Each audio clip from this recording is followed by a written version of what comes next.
Linear equation. क्या है chapter? Linear equation. Yes, linear equation.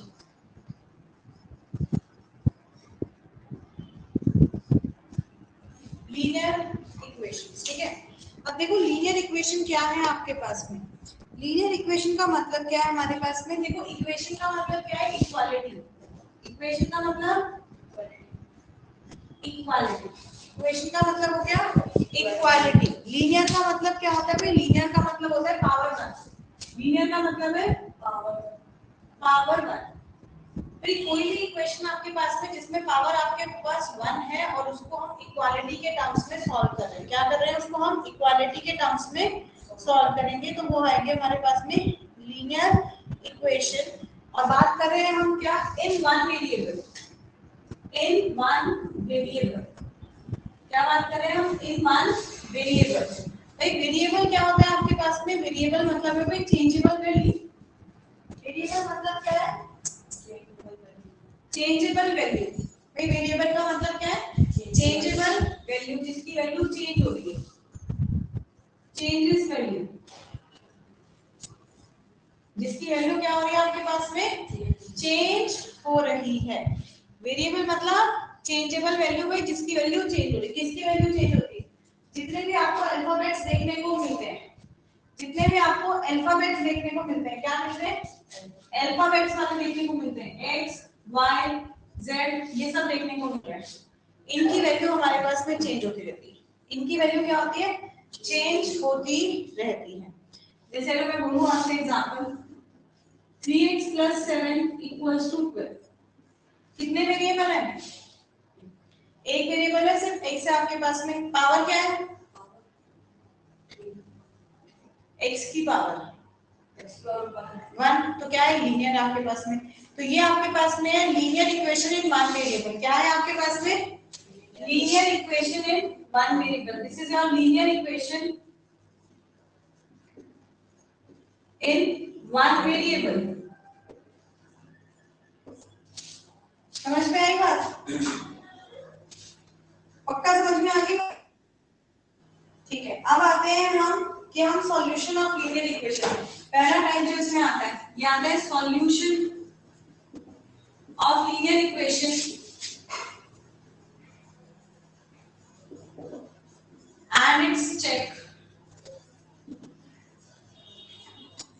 Linear equation का solution निकालेंगे और फिर हम चेक करेंगे कि हमारा लीनियर इक्वेशन का सॉल्यूशन हमारा सही आ रहा है या नहीं। पहले सिंपल बेसिक इक्वेशन लेते हैं। मैं ऊपर वाली इक्वेशन ले रही हूं, 3x + 7 = 12। 3x, समझो इधर, 3x + 7 = 12। 12 2 नहीं है, 12। क्या करना है? x की वैल्यू निकालनी है। तो x को छोड़ के जो न्यूमेरिक पार्ट है उसको हम दूसरी तरफ ले जाएंगे। जैसे 3x को छोड़ के +7 है, तो +7 का उल्टा क्या होता है? प्लस का उल्टा माइनस। तो दोनों साइड आप माइनस कर देंगे। क्या कर दिया? दोनों साइड हमने माइनस कर दिया। तो +7 - 7 कर दिया। ये आ गया 3x = 12 - 7 = 5। 12 - 7 = 5। अब क्या है? 3 और x क्या है? मल्टीप्लाई में। मल्टीप्लाई का उल्टा डिवाइड। तो ये यहाँ डिवाइड में चला जाएगा। आ गया x = 5/3। क्या आ गया? x = 5/3। अब ये तो सॉल्यूशन हो गया। कहता है चेक भी करो। अब चेक कैसे करेंगे? जो x की वैल्यू आई है उसको यहाँ पुट कर दो। क्वेश्चन क्या था? 3x + 7 = 12। x की वैल्यू क्या है? 5/3। तो 3 × 5/3 + 7 = 12 है कि नहीं? अब क्या करो? इसको काटो। तो 5 + 7, बेटा मत करके बेटा, 5 + 7 क्या है? 12 = 12 आ गया है कि नहीं? 12 = 12 आ गया। तो क्योंकि LHS = RHS है, LHS = RHS, hence verified। समझ में आई बात? hence verified। क्योंकि LHS = RHS है इसलिए hence verified।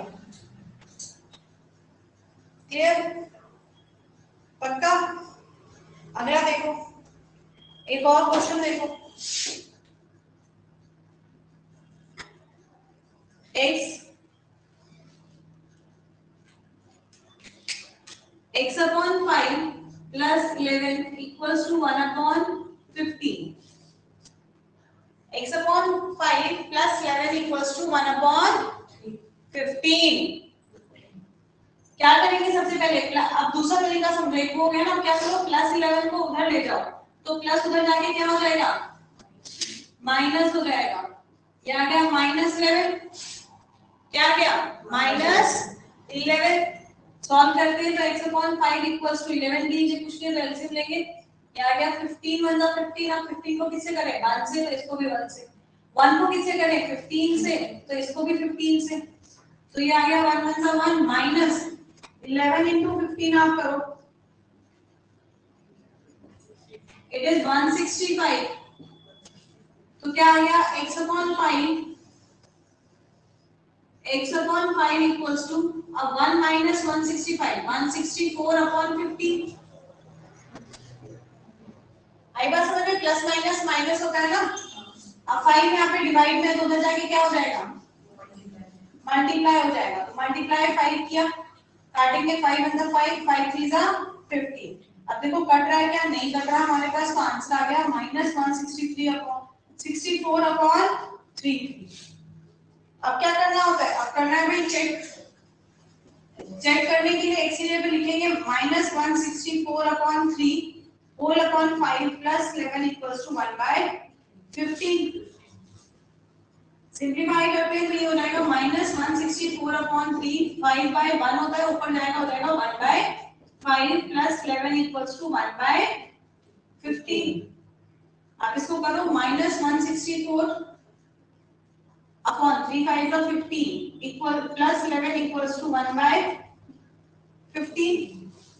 एलसीएम ले लो, तो आएगा minus 164 plus 165 upon 15 equals to 1 upon 15। समझ में आ रही बात, ये हो जाएगा 1 अपॉन 15।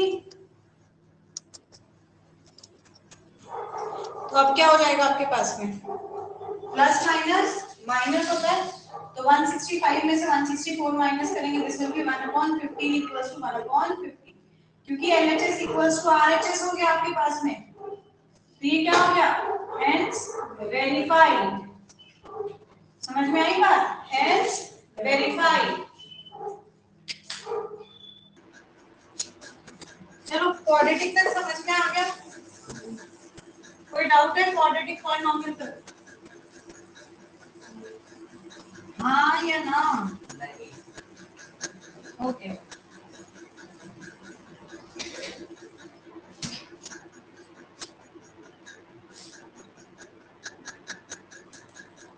ठीक है। तो बात करते हैं हम किसकी, क्यूबिक पॉलिनोमियल की। वी हैव क्यूबिक पॉलिनोमियल,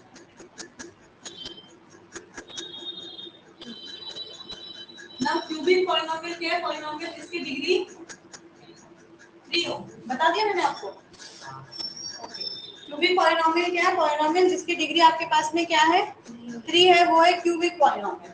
ऐसे आता है आपके पास में पॉलिनोमियल जिसकी क्या है 4 है, जिसकी डिग्री 4 है उसे कहते हैं bi quadratic polynomial.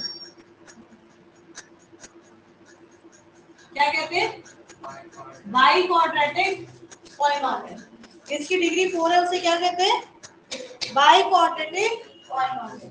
Standard form बोले तो क्या हो जाएगा ax 4 bx cube plus cx square plus dx plus e equals to 0 हो गया आपके पास में, जहाँ पे कंडीशन क्या होगी a नॉट इक्वल्स टू 0, क्योंकि अगर a 0 हो गई तो पॉलिनोमियल की डिग्री 4 नहीं रहेगी, क्या बन जाएगी 3 बन जाएगी, दैट इज नॉट पॉसिबल, है कि नहीं, जो कि पॉसिबल नहीं है हमारे पास में।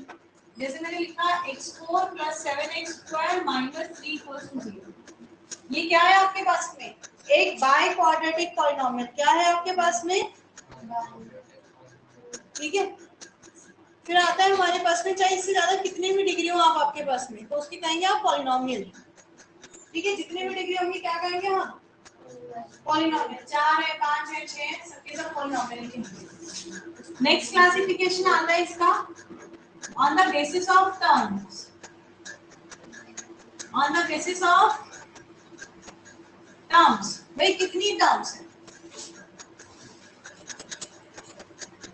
कितनी टर्म्स है?